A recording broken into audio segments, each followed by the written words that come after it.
During the 6 or 7 days immediately following, we remained in our hiding place upon the hill, going out only occasionally, and then with the greatest precaution for water and filberts, and so we had made a kind of penthouse on the platform, furnishing it with a bed of dry leaves and placing in it 3 large flat stones, which served us for both fireplace and table.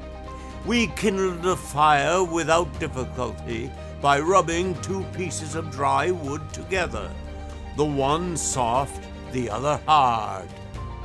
The bird we had taken in such good season proved excellent eating, although somewhat tough. It was not an oceanic fowl, but a species of bittern, with jet black and grizzly plumage and diminutive wings in proportion to its bulk. We afterwards saw 3 of the same kind in the vicinity of the ravine, apparently seeking for the one we had captured, but as they never alighted, we had no opportunity of catching them. As long as this fowl lasted, we suffered nothing from our situation, but it was not entirely consumed, and it became necessary absolutely that we should look out for provision. The filberts would not satisfy the cravings of hunger afflicting us, too, with severe grippings of the bowels, and if freely divulged in, with violent headache. So we had seen several large tortoises near the seashore to the eastward of the hill, and perceived they might be easily taken if we could get at them without the observation of the natives. It was resolved, therefore, to make an attempt at descending. We commenced by going down the southern declivity, which seemed to offer the fewest difficulties, but had not proceeded 100 yards before, as we had anticipated from appearances on the hilltop, our progress was entirely arrested by a branch of the gorge in which our companions had perished. We now passed along the edge of this for about 1/4 mile, and when we were again stopped by a precipice of immense depth, and not being able to make our way along the brink of it, we were forced to retrace our steps by the main ravine. We now pushed over to the eastward, but with precisely similar fortune. And after an hour's scramble, at the risk of breaking our necks, we discovered that we had merely descended into a vast pit of black granite, with fine dust at the bottom, and whence the only egress was by the rugged path in which we had come down. Toiling again up this path, we now tried the northern edge of the hill. Here we were obliged to use the greatest possible caution in our maneuvers, as the least indiscretion would expose us to the full view of the savages in the village. We crawled along, therefore, on our hands and knees, and occasionally were even forced to throw ourselves at full length, dragging our bodies along by means of the shrubbery. In this careful manner we had proceeded but a little way when we arrived at a chasm far deeper than any we had yet seen, and leading directly into the main gorge. Thus our fears were fully confirmed, and we found ourselves cut off entirely from access to the world below. Thoroughly exhausted by our exertions, we made the best of our way back to the platform, and throwing ourselves upon the bed of leaves, slept soundly for some hours. And for several days after this fruitless search, we were occupied in exploring every part of the summit of the hill, in order to inform ourselves of its actual resources. We found that it would afford us no food, with the exception of the unwholesome filberts and a rank species of scurvy grass, which grew in a little patch of not more than 4 rods square, and would be soon exhausted. On the 15th of February, as near as I can remember, there was not a blade of this left, and the nuts were growing scarce. Our situation, therefore, could hardly be more lamentable. On the 16th, we again went round the walls of our prison, in hope of finding some avenue of escape, but to no purpose. We also descended the chasm in which we had been overwhelmed, with the faint expectation of discovering through this channel some opening to the main ravine. Here too we were disappointed, although we found and brought up with us a musket. On the 17th, we set out with the determination of examining more thoroughly the chasm of black granite. This day was rendered remarkable by observing in the south several huge wreaths of grayish vapor I have before spoken of. We remembered that one of the fissures in the side of this pit had been but partially looked into, and we were anxious to explore it, although with no expectation of discovering here any opening. We found no great difficulty in reaching the bottom of the hollow as before, and were now sufficiently calm to survey it with some attention. It was indeed one of the most singular-looking places imaginable, and we could hardly or scarcely bring ourselves to believe it altogether the work of nature.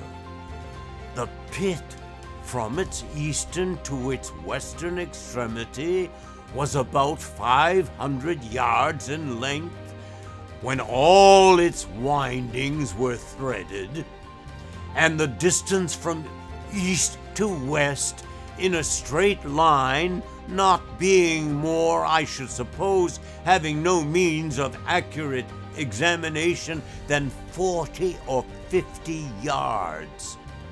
Upon first descending into the chasm, that is to say for 100 feet downward from the summit of the hill, the sides of the abyss bore little resemblance to each other, and apparently had at no time been connected, the one surface being of the soapstone and the other of marl, granulated with some metallic matter. The average breadth or interval between the two cliffs was probably here 60 feet, but there seemed to be no regularity of formation. Passing down, however, beyond the limit spoken of, the interval rapidly contracted, and the sides began to run parallel, although for some distance farther they were still dissimilar in their material and form of surface.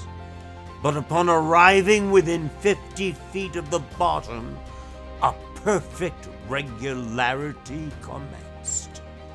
The sides were now entirely uniform in substance, in color, and in lateral direction, the material being a very black and shining granite, and the distance between the two sides at all points facing each other exactly 20 yards. The precise formation of the chasm will be best understood by means of a delineation taken upon the spot, for I had luckily with me a pocketbook and pencil, which I preserved with great care through a long series of subsequent adventures, and to which I am indebted for memoranda of many subjects which would otherwise have been crowded from my remembrance.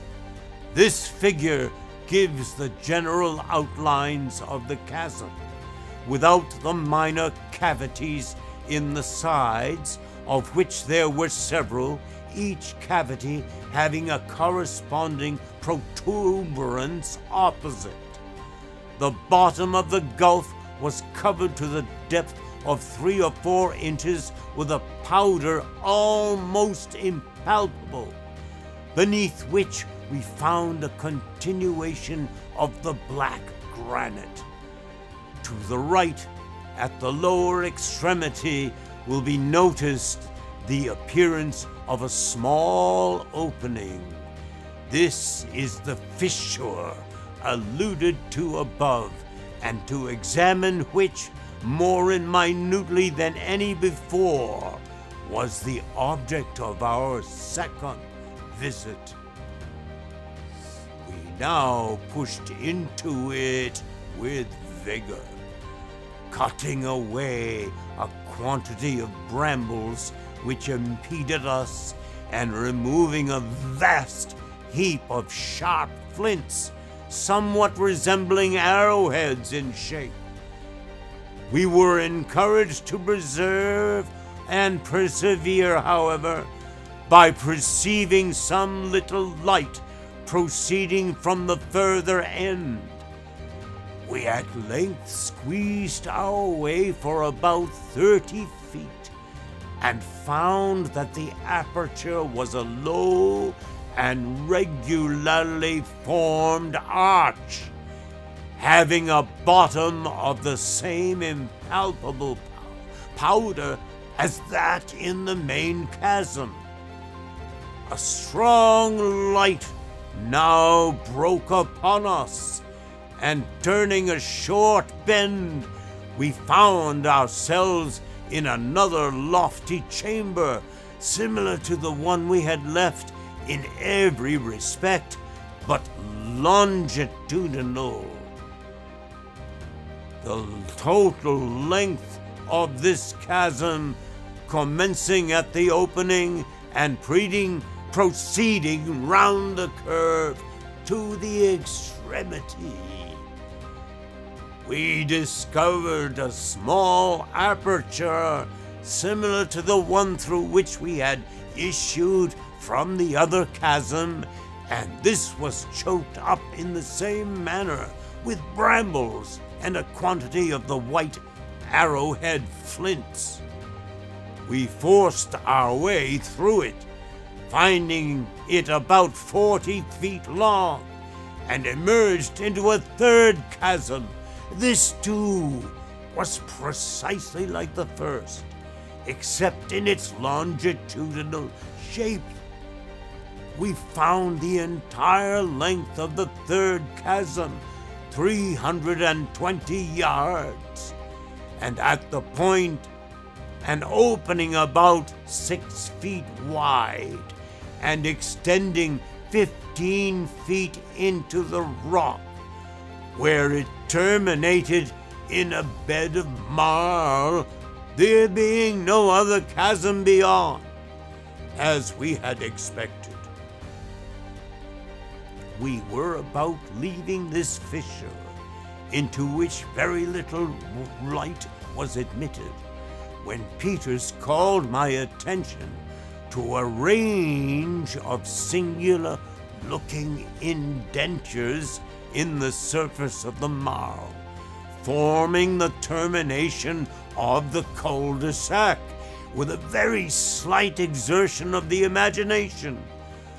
The left or most northern of these indentures might have been taken for the intentional, although rude, representation of a human figure standing erect with outstretched arms.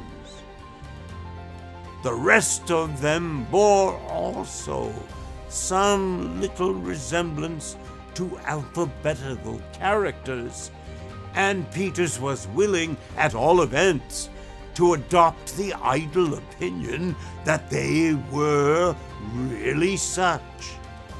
I convinced him of his error, finally, and by directing his attention to the floor of the fissure, where among the powder we picked up piece by piece several large flakes of the marble, which had evidently been broken off by some convulsion from the surface where the indentures were found, and which had projecting points exactly fitting the indentures, thus proving them to have been the work of nature. After satisfying ourselves that these singular caverns afforded us no means of escape from our prison, we made our way back, dejected and dispirited, to the summit of the hill. Nothing worth mentioning occurred during the next 24 hours, except that in examining the ground to the eastward of the third chasm, we found 2 triangular holes of great depth, also with black granite sides. Into these holes we did not think it worthwhile to attempt descending, as they had the appearance of mere natural wells without outlet.